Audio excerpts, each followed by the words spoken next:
You're watching Internet Superstar. Let's remember what kickstarted Kim's career. This is all alleged, FYI. Kim was working as a stylist for Brandy, Ray J's sister, which is where Kim and Ray J met. They dated from 2003 to 2006, and he has referred to her as one of the greatest loves of his life. February 2007, a tape of Kim and Ray J having sex while on vacation in Mexico surfaced and was obtained by Vivid Entertainment. Kim sued the company for $5 million to gain rights to the tape that same year. This tape catapulted Kim into the beginning of who we all know today. It was the inception of the family's billion-dollar empire. According to the TMZ partner 2fab.com, Ray J and Kim's agreement was that each would receive $400,000 plus 12.5% of the profits of the sale of their sex tape. TMZ stated, "We've obtained an email from Vivid Entertainment honcho Steve Hirsch dated May 1st, 2007, in which she informs Kim the tape has made $1,424,636.63 in revenue. To date, the video has had more than 210 million views online and on DVDs. Kim and Ray J continue, allegedly, to earn money from the video, around $360,000 per year." So we knew that the video was sold to Vivid Entertainment. Did Kim release it or did Ray J release it? The official approved narrative was that Ray J sold it. In an April 2022 episode of The Kardashians, 15 years later, Kim is worried that there is additional unreleased footage of her and Ray J that could potentially be released on the internet.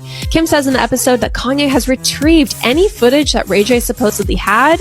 She tells her family he flew home and got the computer, it was on the hard drive, and he met up with Ray J at the airport and got it all back for me. By the way, Ray J has gone on to have a partner, have children, have a whole other life, but he's constantly being pulled back into this narrative, right? That he took advantage of Kim and sold the sex tape and yada, yada, yada. Ray J responds, rightly so, to defend his honor and says, "All of this is a lie, shaking my head. Can't let them do this anymore. So untrue." Apparently, there was no explicit footage that Kanye picked up from a computer. It was footage of Kim and Ray J at a restaurant, nightclub, and nothing sexual or weird. So this is classic Kardashian plot manipulation. This is where it gets really icky. In May 2022, Ray J says that Kim has always had the tapes and that Kris was always in control of the release. So this is where we go from, was this tape that Kim sold and was part of to get famous? This is where it gets the ick and it gets gross. According to Ray J's interview with the Daily Mail, Ray J said that he was never in possession of the sex tape. This is a quote from Ray J. "I've sat in the shadows for over 14 years, allowing the Kardashians to use my name, to abuse my name, to make billions of dollars over a decade and a half, talking about a topic I've never really spoken about. I've never leaked a sex tape in my life. It has never been a leak. I never had a single one at my house. She had them at her house. That's how it all came about. Once I pitched the idea to her, just playing around a little bit, that's when she jumped on the idea. Talked to her mom, and it was out of my hands from there." As reported by UsWeekly.com, Ray J accused both Kim and Kris Jenner as the ones who orchestrated the release of the sex tape. He also revealed alleged DMs between he and Kim that claim that everything shown on the Kardashians regarding the tape was a lie.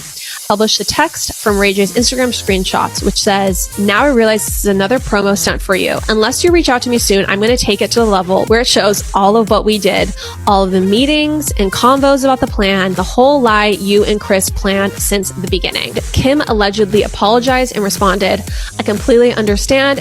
This has hurt us both in so many ways, and I know we are aligned in wanting to move forward with our lives. Thank you for reaching out, and my hope is that after next week, when everyone sees that the computer was given back to Kanye, that this story will be dead and done." So obviously she's trying to brush it under the rug. That's a real... Not directly addressing anything that he's saying. No. Just skirting around the whole thing. She's just being a politician here. Kris then goes on James Corden's show and does a segment where she takes a lie detector test.